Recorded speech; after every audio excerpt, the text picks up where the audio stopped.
दोस्तों, आज हम एक ऐसे देश की बात करने वाले हैं जहां हर 100 में से 20 महिलाओं को बिना शादी के रहना पड़ रहा है। यहाँ पुरुष बहुत ही कम हैं। इस देश के साफ नीले पानी के समुद्री किनारे और उन पर पड़ी चमचमाती रेत लोगों को अपनी ओर आकर्षित करती है। इस देश का इतिहास काफी शांत रहा है और यहाँ के लोग भी बिना मतलब ज्यादा बात नहीं करते। यहाँ के हर घर को इस तरह से रंगा गया है कि मानो कोई पेंटिंग हो।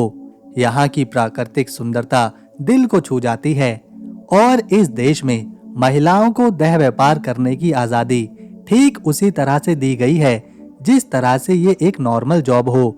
ये देश इतना ज्यादा सुंदर और मनमोहक है कि जितने यहाँ लोग नहीं रहते उससे 2 गुना तो हर साल इस देश में सैलानी घूमने आते हैं। इतना रोचक देश होने के बावजूद भी बहुत ही कम लोग इसके बारे में जानते हैं और इसका नाम भी बहुत ही कम लोगों ने अभी तक सुना है। दोस्तों, हम बात कर रहे हैं कोराकाओ देश की। वीडियो में आगे बढ़ने से पहले आप सभी दोस्तों से रिक्वेस्ट है कि इस वीडियो को एक लाइक कर चैनल को सब्सक्राइब करें। इससे हमारी मेहनत सफल हो जाती है और इससे हमें मोटिवेशन मिलती है कि हम आपके लिए इसी तरह के नए नए देशों की अद्भुत जानकारियां लेकर आते रहें। कोराकाओ एक डच आइलैंड है जो कि कैरिबियन सागर के पास मौजूद है। इसके नजदीक वेनेजुएला देश आता है। कोराकाओ एक छोटा सा आइलैंड देश है जो कि पूरी तरह से आजाद है और इसकी सुरक्षा का जिम्मा नीदरलैंड के पास है। कोराकाओ की पहचान है इसके समुद्री किनारे जो कि कांच की तरह साफ नजर आते हैं। धूप की रोशनी में झिलमिल करती रेत इसे और ज्यादा आकर्षक बनाती हैं। दुनिया भर से नए नए शादीशुदा जोड़े यहाँ अपनी सुहागरात मनाने आते हैं। कोराकाओ की राजधानी है विलिम्सस्टड जो कि यहाँ का सबसे बड़ा शहर भी है। यहीं से देश को आर्थिक मजबूती मिलती है। ये शहर अपने घरों के डिजाइन, रंगों के साथ साथ फ्लोटिंग क्वीन एमा ब्रिज और 17वीं शताब्दी के यहूदी टेम्पल्स के लिए जाना जाता है। आपको जानकर हैरानी होगी कि कोराकाओ इतना छोटा देश है जितनी बड़ी दिल्ली की कॉलोनियां होती हैं। ये देश दुनिया के कुछ सबसे छोटे देशों की लिस्ट में शामिल होता है और ये केवल 444 स्क्वायर किलोमीटर के क्षेत्रफल में फैला हुआ है। कोराकाओ दुनिया के उन कुछ चुनिंदा देशों में से एक है जहां महिलाओं की संख्या पुरुषों से काफी ज्यादा है। यहाँ अगर 80 पुरुष हैं तो उन पर 100 महिलाओं की संख्या है। इसी वजह से आपको यहाँ सड़कों पर, बाजारों में, समंदर किनारे ज्यादातर महिलाएं ही देखने को मिलेंगी। पुरुष कम होने के कारण यहाँ की 20% महिलाओं को अकेले ही अपना जीवन बिताना पड़ रहा है।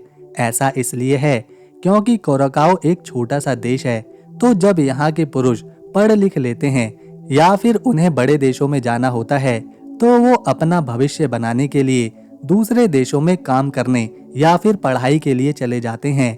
खासतौर पर नीदरलैंड में वो वहाँ नौकरियां करते हैं, पैसे कमाते हैं और फिर वहीं पर बस जाते हैं। ऐसे में यहाँ कोराकाओ में महिलाएं अकेली रह जाती हैं जिनकी संख्या लगातार हर साल बढ़ती ही जा रही है। पूरे देश की आबादी 2 लाख है जिसमें ज्यादातर लोग राजधानी में बसे हुए हैं। अगर कोराकाओ में धार्मिकता को देखें तो यहाँ के 70% लोग ईसाई धर्म को मानते हैं जबकि 10% में भारतीय मूल के निवासी भी हैं जो कि हिंदू धर्म का पालन करते हैं। इसके अलावा 5% आबादी इस्लाम धर्म को मानती है, 2% में यहूदी हैं और 13% में अन्य धर्मों के मानने वाले लोग यहाँ पर रहते हैं। राजधानी विलिम्सस्टड का इतिहास और कला इतनी खास है कि पूरे के पूरे शहर को ही यूनेस्को ने अपनी वर्ल्ड हेरिटेज साइट्स में शामिल किया हुआ है। कोराकाओ में अगर आप किसी घर का पता पूछेंगे तो आपको वहाँ एड्रेस कुछ अलग तरीके से बताया जाएगा। दरअसल यहाँ पता बताने के लिए घर के रंगों को उसकी दीवार पर करी गई चित्रकारी के हिसाब से ही एड्रेस बताया जाता है और अगर कोई घर सफेद है या हल्के रंग का है और उस घर पर कोई चित्रकारी नहीं है तो उसे यहाँ निर्वस्त्र कहा जाता है और इसी तरह से यहाँ हर एक घर की पहचान है। इस देश में खट्टे फल अच्छी मात्रा में पाए जाते हैं जैसे कि नींबू, संतरे और नारियल। यहाँ पर विटामिन सी से भरपूर बहुत सारी खाने की चीजें मिलती हैं। जब 16वीं और 17वीं शताब्दी में लंबी लंबी कई दिनों तक चलने वाली समुद्री यात्राएं करी जाती थीं, तो लोग पानी की कमी के चलते हाइड्रेशन का शिकार होने लगते थे। इसी तरह जब पुर्तगाल और स्पेन के कई जहाज इस आइलैंड पर पहुंचे, तो उन्हें यहाँ पीने के लिए पानी मिला, फल मिले, नारियल मिले, जिससे जहाज में सवार सैकड़ों लोग हाइड्रेशन से ठीक होने लगे और तब से इस आइलैंड को हीलिंग आइलैंड कहा जाने लगा। इस देश में राजहंस, बगुले, हमिंगबर्ड और फ्लैमिंग बर्ड अपने रहने का घर बनाते हैं। 17वीं शताब्दी में इस आइलैंड पर डच साम्राज्य के लोग आए। उन्होंने यहाँ के समंदर को व्यापार के लिए इस्तेमाल किया, कई किलों और महलों को बनवाया। इसीलिए इस छोटे से देश में आपको ढेरों किले देखने को मिलेंगे। पोर्ट एम्स्टर्डम 1633 में बनवाया गया था। पोर्ट बाइकेनबर्ग 1737 में बनवाया गया था। पोर्ट नसाउ 1797 में बनाया गया। वाटरफोर्ट 1826 में निर्माण किया गया। रिफ किला 1828 में और किला फिस्काडेरा 1701 से लेकर 1704 के बीच बनवाया गया। जो रिफ किला है उसके ठीक सामने ऑर्ट्रोबैंडा पोर्ट मौजूद है और यहाँ पर कई रेस्टोरेंट्स और दुकानें देखने को मिलती हैं।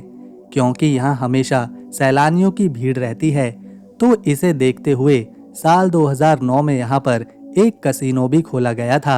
यहाँ पर चलने वाली करेंसी है नीदरलैंड एंटीलियन गिल्डर, जो कि हमारे देश भारत के 48 रुपए के बराबर आती है। कोराकाओ में एक नहीं बल्कि दो नेशनल लैंग्वेज हैं।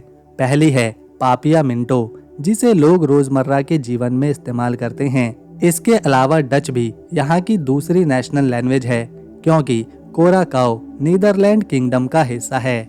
इन दोनों भाषाओं के अलावा यहाँ स्पेनिश और इंग्लिश भी बोली और समझी जाती है।